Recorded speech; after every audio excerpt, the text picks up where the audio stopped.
নমস্কাৰ বন্ধুসকল, আজি আকৌ এটা গুৰুত্বপূৰ্ণ ভিডিঅ'লৈ সকলোকে স্বাগতম জনাইছোঁ। এইটো ভিডিঅ'ৰ মাধ্যমেৰে আমি আলোচনা কৰিম এইচএছ ছেকেণ্ড ইয়াৰৰ SCERT অৰ্থাৎ প্ৰাইভেট চিকিউৰিটি ছাবজেক্টৰ pre final exam question paper solution সম্পৰ্কে আলোচনা কৰিম। আপোনালোকৰ প্ৰাইভেট চিকিউৰিটি ছাবজেক্ট যিটো আছে এইটো আপোনালোকৰ 50 and 50 প্ৰেক্টিকেল থিয়ৰী থাকে 50% আৰু 50%।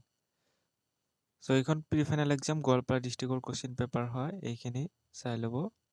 নেক্সট আপোনালোকৰ প্ৰথম কুৱেশ্যন দিয়া আছিলে ফিল আপ দ্য ব্লেংকছ অৰ্থাৎ খালী ঠাই পূৰণ কৰিব লাগে। এই নম্বৰত দিয়া আছিলে যে ডেছ হৈছে পৰিধি সুৰক্ষাৰ আটাইতকৈ সচৰাচৰ প্ৰকাৰ। Is the most common form of perimeter protection. এইটো আপোনালোকৰ এই নম্বৰ হ'ব ৱাল, অৰ্থাৎ আপোনালোকৰ পৰিধি সুৰক্ষাৰ আটাইতকৈ সচৰাচৰ প্ৰকাৰ হৈছে, যদি আমি কওঁ ৱাল হ'ব পাৰে, বেৰা, ৱাল বা দেৱাল হ'ব পাৰে।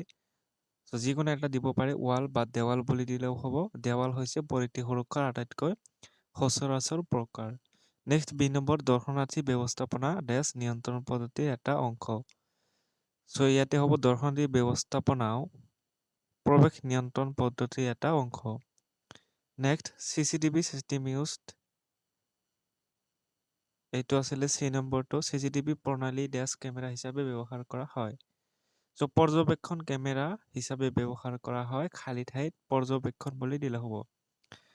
Types of offence are cognizable and ডেছ অফেন্স, অৰ্থাৎ অপৰাধৰ প্ৰকাৰবোৰ জাত আৰু অজাত। অৰ্থাৎ অপৰাধৰ দুটা প্ৰকাৰ আছে, সেইটো হৈছে কনজিবল এণ্ড নন কনজিবল। খালী ঠাইত হ'ব নন কনজিবল, এইটো লিখিব। এটা হৈছে কনজিবল আৰু এটা হৈছে নন কনজিবল। তাৰপিছতে নেক্সট কুৱেশ্যন, পুলিচে জাৰি কৰা প্ৰমাণীকৰণ প্ৰতিবেদন ডেছ বছৰলৈকে বৈধ থাকে। এইটো হ'ব ই নম্বৰ, 1 বছৰৰ কাৰণে বৈধ থাকে।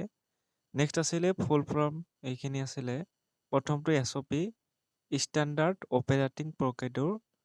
বি নম্বৰ আছিলে UCIM under chassis inspection mirror. তাৰপিছতে DFMD, যাৰ ফুল ফৰ্ম হৈছে door frame metal detector. Next আছিলে ডি নম্বৰ PVC। এইটো আপোনালোকে বুকছত চাই ল'ব, বুকছত চাব লাগিব। এইটো আপোনালোকৰ কাৰণে, আৰু যদি আপোনালোকে পাৰে তেতিয়াহ'লে কমেণ্ট কৰি মোকো জনাই দিব। নেক্সট আছিলে ই নম্বৰটো আছিলে CRPC। CRPC এইটো ফুল ফৰ্মটো হ'ব কোড অফ ক্ৰিমিনেল প্ৰচিডিউৰ। তাৰপিছতে IRR যিটো আছিলে F নম্বৰ, সেইটো হ'ব আপোনালোকৰ internal rate of return. Internal rate of return, এইটো ফুল ফৰ্মটো হ'ব। নেক্সট আছিলে IED ফুল ফৰ্মটো improvised explosive device. Improvised explosive device হ'ব IEDৰ ফুল ফৰ্ম। নেক্সট 3 নম্বৰ আছিলে question A, why frisking is done, অৰ্থাৎ খান তালাচী কিয় কৰা হয়। খান তালাচী কিয় কৰা হয়, ইয়াৰ বিভিন্ন কাৰণ আছে। প্ৰথমে লিখিব পাৰি অস্ত্ৰ, বিস্ফোৰক বা বিপদজনক বস্তু চিনাক্ত কৰাৰ কাৰণে খান তালাচী কৰা হয়। নেক্সট আছে অপৰাধ প্ৰতিৰোধ কৰিবলৈ, অপৰাধখিনি ৰোধ কৰাৰ কাৰণেও তালাচী কৰা হয়। নেক্সট আছিলে জনসাধাৰণ সুৰক্ষাৰ কাৰণে তালাচী কৰা হয়। কোনো এখন অনুষ্ঠানত যদি কোনোবাই বন্দুক বা ছুৰী লৈ প্ৰৱেশ কৰিব খোজে, তেতিয়াহ'লে তেওঁক পৰীক্ষা বা তালাচী কৰা হয়, যাতে ৰাইজৰ ক্ষতি কৰিব নোৱাৰে। সেইকাৰণে জনসাধাৰণ সুৰক্ষা নিশ্চিত কৰে। নেক্সট কুৱেশ্যন বি নম্বৰ, টহল দিয়াৰ বাবে কি কি সঁজুলিৰ প্ৰয়োজন। What are the equipment needed to patrolling.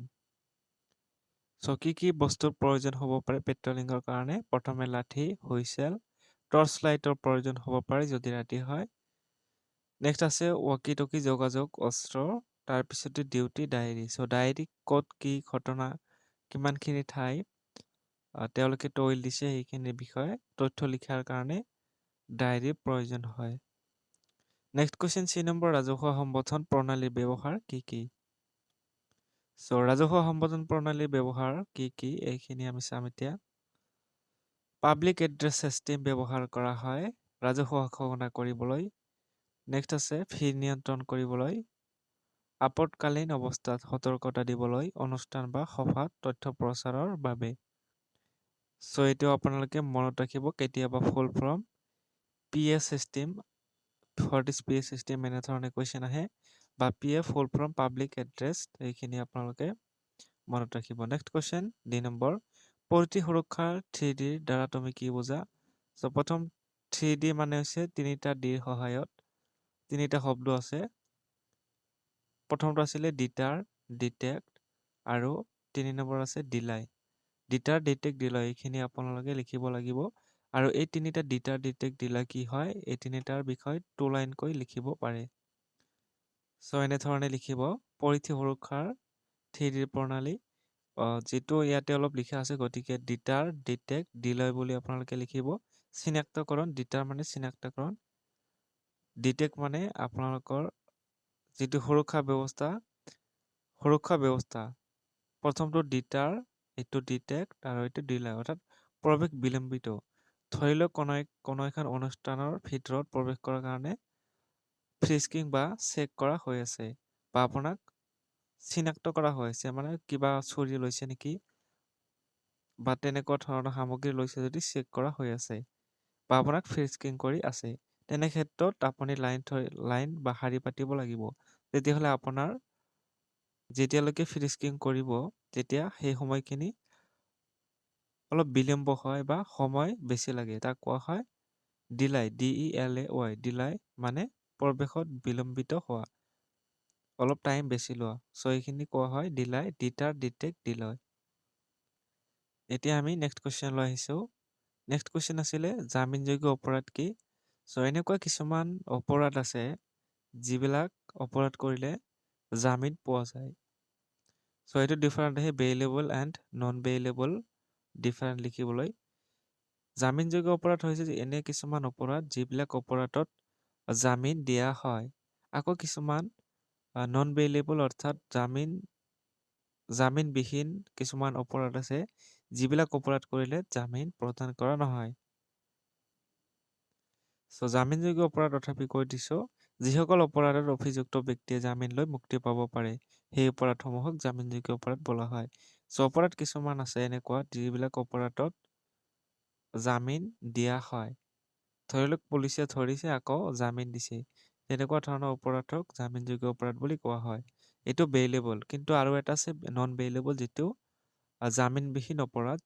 কিছুমান অপৰাধ আজিকালি সেইবিলাক উঠিয়ে গৈছে, জামিনবিহীন অপৰাধ, জীৱনদণ্ড, কাৰাদণ্ড হ'ব পাৰে, ফাঁচি হ'ব পাৰে, তেনেকুৱা ধৰণৰ অপৰাধক আমি নন বেইলেবল অপৰাধ বুলি ক'ব পাৰোঁ, যিবিলাক অপৰাধ কৰিলে জামিন দিয়া নহয় বা জামিনবিহীন অপৰাধ। তাৰপিছতে নেক্সট কুৱেশ্যন আছিলে ভিৰ বুলিলে তুমি কি বুজা? ক্ৰ'ত আমি ভিৰ বুলিলেহে একাধিক মানুহৰ সংগঠন বা ঘটনাকে আমি ভিৰ বুলি ক'ব পাৰোঁ। চ' ভিৰৰ বিভিন্ন ক্ৰ'ত মানে ভিৰ, মানুহৰ ভিৰ। চ' মানুহৰ ভিৰ বিভিন্ন প্ৰকাৰ হ'ব পাৰে, যেনে ধৰি লোৱা ক'ৰবাত ৰাস্তাত এক্সিডেণ্ট হৈছে, তাতেও মানুহৰ ভিৰ হ'ব পাৰে। তাৰপিছতে আকৌ ধৰি লওক ক'ৰবাত ৰাস্তাত সাপৰ খেল দেখাই আছে, তাতেও ভিৰ হ'ব পাৰে। ক'ৰবাত থিয়েটাৰ হৈছে, তাতেও ভিৰৰ সৃষ্টি হ'ব পাৰে, মানে মানুহৰ একগোট হ'ব পাৰে। মানুহৰ একগোট বিভিন্ন প্ৰকাৰ হ'ব পাৰে, তাক আমি ভিৰ বুলি কওঁ। চ' আপোনালোকে চাব, এইটো এটা নিৰ্দিষ্ট স্থানত একেটা উদ্দেশ্য বা ঘটনাৰ বাবে একেলগে জড় হোৱা বা লগ হোৱা বহু লোকৰ সমষ্টিক ভিৰ বোলা হয়। অৰ্থাৎ গোটেইখিনি এটা কথাই বুজোৱা হৈছে, অৰ্থাৎ বহু মানুহৰ একেগোট। চ' তাৰপিছতে এতিয়া আমি নেক্সট কুৱেশ্যনলৈ আগবাঢ়িছোঁ, প্ৰৱেশ নিয়ন্ত্ৰণ প্ৰণালী কি? What is access control system? So' access control চিষ্টেমৰ বিষয়ে লিখা আছে, চাব। যি প্ৰণালীৰ জৰিয়তে কোনো স্থানত কোনে কেনেকৈ প্ৰৱেশ কৰিব পাৰিব বা নোৱাৰিব সেয়া নিয়ন্ত্ৰণ কৰা হয়। অৰ্থাৎ ধৰি লোৱা হ'ল কোনোখন গেটত সোমাবলৈ যিখিনি প্ৰকেছ দিয়া হৈছে তাক আমি প্ৰৱেশ নিয়ন্ত্ৰণ প্ৰণালী। চ' ক'ৰবাত যদি আমি পৰীক্ষা হলৰ কথাই কওঁ, যদি পৰীক্ষা হলত যিবিলাক সামগ্ৰী ল'ব নাপায়, যেনে মোবাইল, ইলেক্ট্ৰনিক সামগ্ৰী ইত্যাদি, চ' তাৰ কাৰণে কি কৰা হয়, চেক কৰা হয় বা প্ৰৱেশৰ কাৰণে নিয়ন্ত্ৰণ কৰা হয়। ইয়াক আমি এক্সেছ কণ্ট্ৰল ছিষ্টেমৰ সহায়তে বুজি ল'ম। ধৰি লওক ইয়াতে কোনো এখন বিদ্যালয় বা মহাবিদ্যালয় হ'ব পাৰে। তাত আপুনি পৰীক্ষা দিবলৈ যোৱাতে প্ৰথমে গেটত আপোনাক চেক কৰা হ'ব যে আপুনি কি ড্ৰেছত আহিছে বা কি সামগ্ৰী লৈছে। ইয়াতে প্ৰথমে চেক কৰিব। নেক্সট আকৌ অলপ যেতিয়া যাব তেতিয়া আপোনাক ফ্ৰিস্কিং কৰিব আপোনাৰ সামগ্ৰী কি লৈছে। তাৰপিছতে আপোনাৰ চাৰ্টখন চাব। তাৰপিছতে কোনো ধৰণৰ যিবিলাক সামগ্ৰী ল'ব নাপায় যেনে মোবাইল তেনেকুৱা ধৰণৰ সামগ্ৰী লৈছে নেকি চাব। নেক্সট আকৌ আপোনাৰ ৰুমৰ ভিতৰত তাৰ আগতে চাব। এইখিনি যি প্ৰকেছ কৰা হৈছে ইয়াকে এক্সেছ কণ্ট্ৰল ছিষ্টেম প্ৰৱেশ নিয়ন্ত্ৰণ ব্যৱস্থা, অৰ্থাৎ যি ব্যৱস্থা কৰা হৈছে ইয়াতে সেইখিনি কোৱা হ'ব প্ৰৱেশ নিয়ন্ত্ৰণ ব্যৱস্থা। আকৌ আছে অলপ চাই লওঁ। প্ৰৱেশ নিয়ন্ত্ৰণ ব্যৱস্থা হৈছে কেইবাটাও নেটৱৰ্কযুক্ত গেজেটৰে সংগত কাৰ্যকলাপ, যিটো যিকোনো চহৰত মানুহ আৰু বাহনৰ প্ৰৱেশ আৰু চলাচলৰ নিয়ন্ত্ৰণ কৰিবলৈ ব্যৱহাৰ কৰা হয়। আৰু আছে যে এটা প্ৰৱেশ নিয়ন্ত্ৰণ ব্যৱস্থাই দিন, তাৰিখ, সময় আৰু দুৱাৰমুখী বা গেট অনুসৰি সবিশেষৰ সৈতে মানুহ আৰু বাহনৰ চলাচল সম্পৰ্কীয় তথ্য সৃষ্টি কৰিব পাৰে। নিৰাপত্তা প্ৰশাসন আৰু তদন্তৰ উদ্দেশ্য এই তথ্যৰ মূল অপৰিসীম। যেতিয়া আপুনি কোনো নিৰ্দিষ্ট স্থানত বা প্ৰৱেশ কৰিব গেটতেই, তেতিয়া আপোনাৰ যিখিনি নথি-পত্ৰ, অৰ্থাৎ আপুনি কেইটা বজাত গৈছে, কি কাৰণত গৈছে, আকৌ কেইটা বজাত ওলাইছে, সেইখিনি তথ্য তাত থাকিব।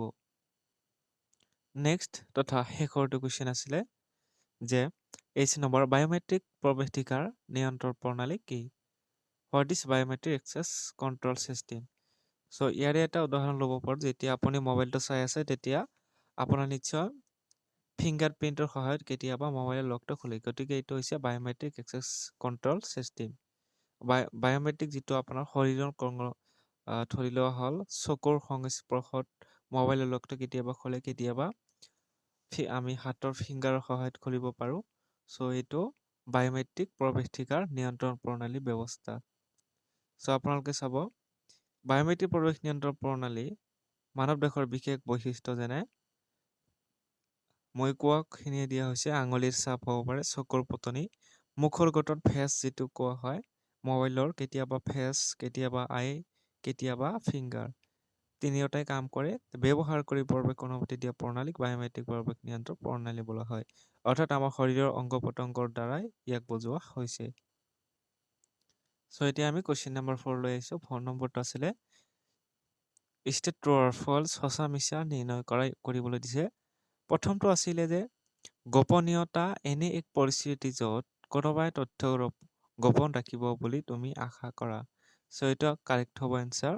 দ্বিতীয়তে আছে পৰ্যবেক্ষণ গোমজবোৰ সাধাৰণতে বজাৰ এলেকাত পোৱা যায়। এইটো আপোনালোকৰ হৈছে। নেক্সট 3 নম্বৰটো সুৰক্ষা প্ৰণালীত কেৱল 10 প্ৰকাৰৰ তথ্য আছে। এইটো আপোনালোকৰ 3 নম্বৰটো অশুদ্ধ।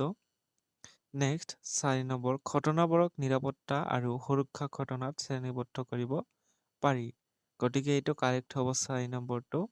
নেক্সট 5 নম্বৰটো আছিলে মহিলাসকলে পুৰুষৰ দৰে কঠিন পৰিস্থিতিবোৰ কাৰ্যকৰীভাৱে নিয়ন্ত্ৰণ কৰিব নোৱাৰে। গতিকে এইটো অশুদ্ধ। এইখিনি আছিলে আপোনালোকৰ সলিউশ্যন কৰিবলগীয়া কুৱেশ্যন। বাকী কুৱেশ্যন যিখিনি আছে সেইখিনি আপোনালোকে চাব পাৰিব PDF সহকাৰে। তাৰ আগতে আপোনালোকে যদি প্ৰথমবাৰৰ কাৰণে আমাৰ চেনেলত আহিছে তেতিয়াহ'লে আমাৰ চেনেলটো ছাবস্ক্ৰাইব কৰি ল'ব আৰু ভিডিঅ'সমূহো শ্বেয়াৰ কৰিব, লাইক কৰিব।